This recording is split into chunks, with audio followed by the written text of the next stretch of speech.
Hello all. இன்னைக்கு ராகி லட்டு சிம்லி தாங்க செய்ய போகிறோம். எப்படி செய்யலாம்னு பார்க்கலாங்களா? இதுக்கு ராகி மாவு வந்து 2 டம்ளர். இந்த டம்ளரில் 2 டம்ளர் ராகி மாவு எடுத்து வச்சுருக்கேங்க.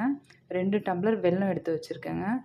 வறுத்த வேர்க்கடலை தூளெல்லாம் வறுத்து எடுத்து வச்சுருக்கேங்க. அதை 2 டம்ளர் எடுத்து வச்சுருக்கேன். எல்லாமே சேம் ஈக்குவல் குவான்டிட்டி தாங்க. இதில் ராகி மாவில் சும்மா ஒரு 2 பிஞ்ச் அளவு சால்ட்டு, ஒரு சின்ன டீஸ்பூன் வந்து ஏலக்காய் தூள், ஒரு சின்ன டீஸ்பூன் சுக்குத்தூள், இதை வந்து இதில் சேர்த்துக்கலாங்க. மாவுலேயே அதை சேர்த்துக்கிட்டேன்.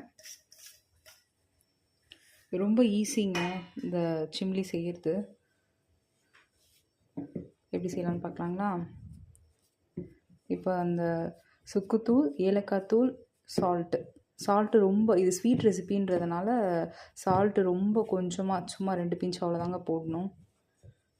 அதை நல்லா கலந்து விட்டுட்டு பச்சை தண்ணி, வெறும் பிளெயின் வாட்டர், சுடு தண்ணிலாம் இல்லைங்க, பச்சை தண்ணி போட்டு இந்த மாவை நல்லா பிசைஞ்சிக்கணுங்க.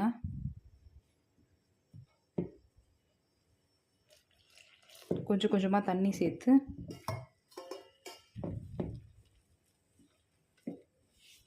இந்த மாவை நல்லா பிசைஞ்சிக்கோங்க.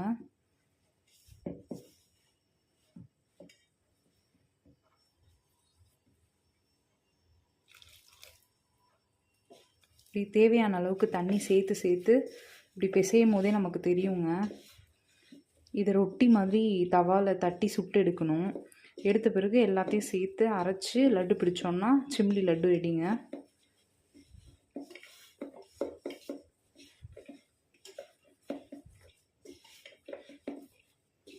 ரொம்ப கெட்டியாகவும் இல்லாமல் ரொம்ப பொலனும் இல்லாமல் ஒரு திட்டமான கன்சிஸ்டன்சி, அதை ரொட்டி தட்டுற அளவுக்கு இருக்கணுங்க இந்த மாவு.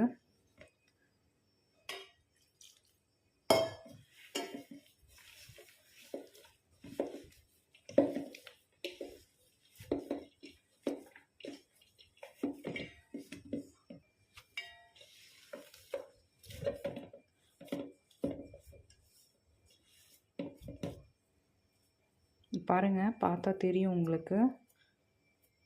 ரொம்ப கெட்டியாக இல்லாமல் லைட்டாக இப்படி பொலன்னு இருக்கிற அளவுக்கு பிசைஞ்சு வச்சுக்கணுங்க. இப்படி எடுத்தால் ஈஸியாக தட்ட வரணும். பச்சை தண்ணி ஊற்றி இந்த கன்சிஸ்டன்சிக்கு பிசைஞ்சால் போதுங்க. இப்போ இதை ரொட்டி தட்டுறதுக்கு தேவையான அளவு உருண்டை இப்படி திட்டமான சைஸ் உருண்டை பிடிச்சி வச்சுக்கணுங்க.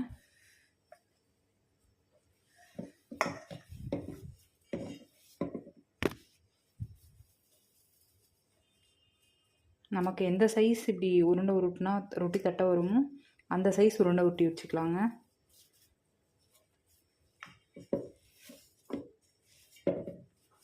நீங்கள் தட்டிட்டும் எடுத்து தவாவில் போட்டு ரொட்டி சுடலாம். தவாலையும் டைரெக்டாக போட்டு ரொட்டி சுடலாங்க. நான் டைரெக்டாக தான் இன்றைக்கி தவாவில் போட்டு ரொட்டி செய்ய போகிறேன்.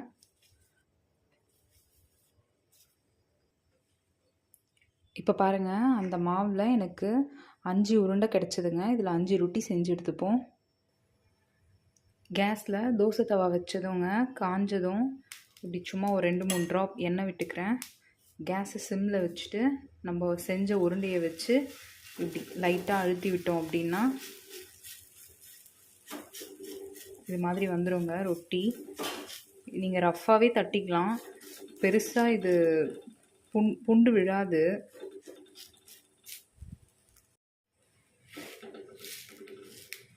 இப்படி அழுத்தி விட்டிங்கன்னா ரொட்டி நல்லா வேகுங்க.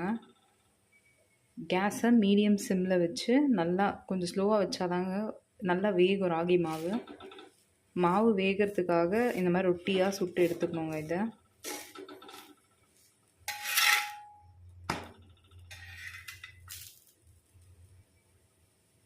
ரெண்டு சைடும் நல்லா வேகணுங்க.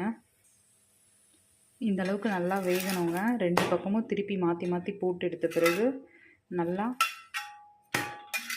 வெந்த பிறகு இதை எடுத்துக்கலாங்க. 2-3 ட்ராப் ஆயில் விட்டுட்டேங்க. விட்டு இப்படி தட்டுவோம். கை சுடுன்னு பயம் இருந்தால் நீங்கள் தனியாக கூட தட்டி இதில் எடுத்து போட்டுக்கலாங்க. கவர் வச்சு கவரில் எண்ணெய் தடவி இது மாதிரி ரொட்டி தட்டி கையில் இந்த மாதிரி எண்ணெயை தொட்டு தட்டி இதில் போட்டுக்கலாங்க.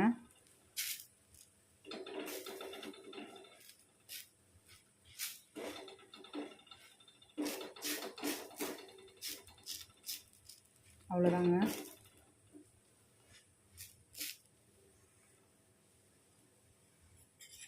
இதில் லைட்டாக 2-3 ட்ராப் ஆயில் விடுறேங்க.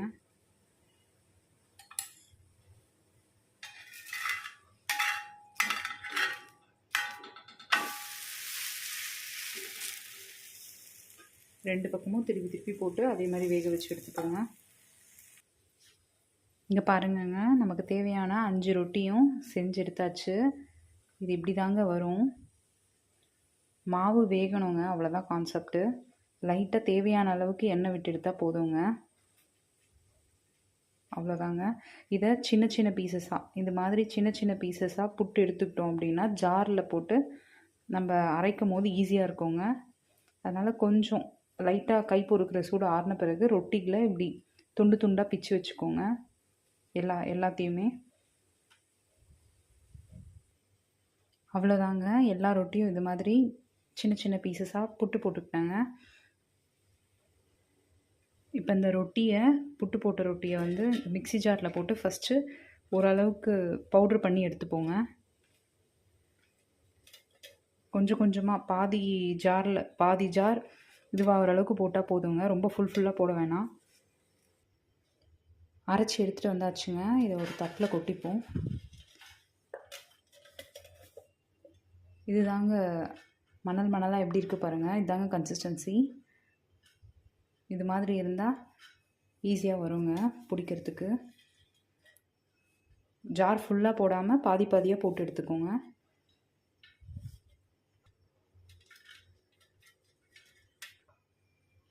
அவ்வளோதாங்க. இருந்த எல்லா ரொட்டியுமே இது மாதிரி மிக்சியில் போட்டு அடித்து வச்சுக்கிட்டேங்க. எப்படி மணலாக வந்திருக்கு பாருங்கள். இதுதாங்க கன்சிஸ்டன்சி.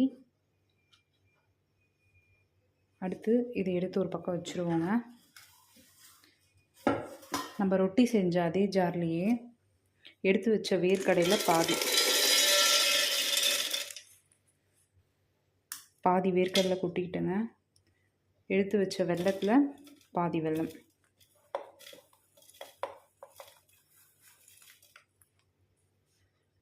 வெல்லத்தையும் சேர்த்துக்கிட்டேங்க.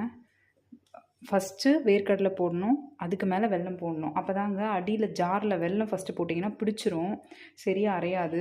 இதையும் கொரப்பாக கலக்க அங்கங்கே 1-2 தெரிகிற மாதிரி அரைச்சி எடுத்துக்கலாங்க. அரைச்சிட்டு வந்துட்டேங்க. இங்கே பாருங்கள், இதுதான் கன்சிஸ்டன்சி. இதையும் மணலாக எப்படி இருக்குது பாருங்கள். முழுசாக வேர்க்கடலை பவுட்ரு ஆகாமல் வெல்லத்தோடு சேர்த்து அரையும் போது இது மாதிரி வருங்க. இது மாதிரி இருக்கும் போது சிம்லி வந்து சாப்பிடும் போது டேஸ்ட்டாக இருக்குங்க. அதே இதோடு போட்டுக்கலாங்க. ஏன் வேர்க்கடலையை ஃபஸ்ட்டு போடணுன்னு சொன்னால், இங்கே பாருங்கள் ஜார்லேருந்து க்ளீனாக வந்துருச்சு நம்ம அரைச்சது. வெல்லம் ஃபஸ்ட்டு போட்டால் அடியில் பிடிக்கும். பேலன்ஸ் இருக்கிற வேர்க்கடலையும் வெல்லமும் சேர்த்து அரைச்சிக்கலாங்க. வெல்லம் இன்றைக்கி நான் 2 கப் வேர்க்கடலை, 2 கப் வந்து ராகி, 2 கப் வந்து வெல்லம் ஈக்குவலாக போட்டிருக்கேங்க. நீங்கள் வேணும்னா வெல்லத்தை குறைச்சிக்கலாம், 1.5 கப்பாக கூட சேர்த்துக்கலாம்.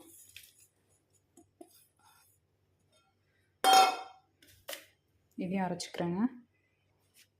பேலன்ஸ் இருந்ததையும் அரைச்சிட்டு வந்துட்டேன் பாருங்கள். இதை வேணுன்னா ஃபைன் பவுடராக ஆக்கி நைஸாக சேர்த்துக்கினாலும் சேர்த்துக்கலாங்க. ஆனால் இது மாதிரி சேர்க்குறப்ப அங்கங்கே அந்த வேர்க்கடலையும் வெல்லமும் கடிப்படுறப்ப டேஸ்ட் நல்லாயிருக்குங்க. எல்லாத்தையும் அரைச்சி எடுத்துக்கிட்டாச்சுங்க. இதை இப்போது நல்லா பிசைஞ்சுக்கணுங்க. ஒன்று சேர்த்து கலந்து பிசைஞ்சிட்டு சிம்லி லட்டு பிடிக்க வேண்டியதாங்க. இதில் அந்த ரொட்டி சுடுறதுக்கு தேவையான ஆயிலோ கீயோ நம்ம சேர்க்குறது மட்டும்தாங்க. மற்றபடி இதில் ஆயில் அதெல்லாம் ரொம்ப சேர்க்க மாட்டோங்க. ரொம்ப ஹெல்த்தியான லட்டு. அதுவும் நம்ம ப்ரிஃபர் பண்ணுறது தாங்க. நிறைய ஆயில் சேர்க்கணுமா இல்லை திட்டமாக ரொட்டி சுடுறதுக்கு தேவையானது சேர்த்துக்கிறோமான்றது நம்ம டிசைட் பண்ணுறது தாங்க. சுகரும் இதில் நம்ம மீடியமாக போட்டுட்டோம் அப்படின்னா ரொம்ப ஹெல்த்தியான ரெசிபிங்க. நல்ல லட்டு ரெசிபி, கண்டிப்பாக ட்ரை பண்ணி பாருங்கள்.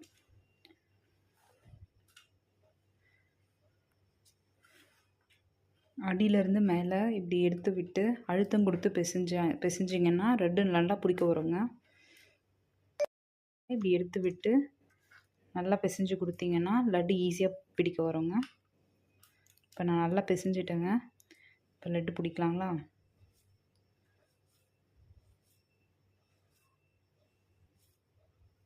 அவ்வளோதாங்க.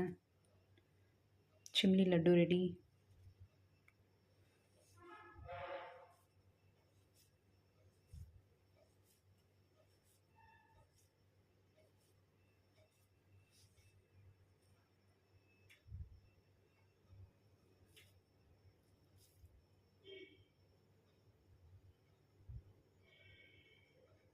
அவ்வளோதாங்க, சிம்லி ரெடி ஆயிடுச்சு. கண்டிப்பாக ட்ரை பண்ணி பாருங்கள். இந்த சிம்லி லட்டு எல்லாருக்கும் ரொம்ப பிடிக்கும். ரொம்ப ஹெல்த்தியும் கூட. கண்டிப்பாக ட்ரை பண்ணி பாருங்கள். இது வந்து வெளியே 3 to 4 டேஸ் வச்சுக்கலாங்க. மேக்ஸிமம் 4 டேஸுங்க. 3 டேஸில் இதை காலி பண்ணிவிடுங்க. அதையும் மீறி இருந்தது அப்படின்னா ஃப்ரிட்ஜில் ஸ்டோர் பண்ணி சாப்பிடுங்க. மேக்ஸிமம் 3 டேஸ் வெளியவே வச்சு சாப்பிடுங்க. அப்போ தான் அதே டேஸ்ட் கிடைக்கும், நல்லாவும் இருக்கும். மேக்ஸிமம் இந்த சாக்லேட்லாம் அவாய்ட் பண்ணிவிட்டு ஸ்வீட் கிரேவிங்ஸ்க்கு இது மாதிரி லட்டு டைப் ஹெல்த்தியான லட்டுஸ் செஞ்சு கொடுத்தா ரொம்ப நல்லாயிருக்குங்க. Thank you all.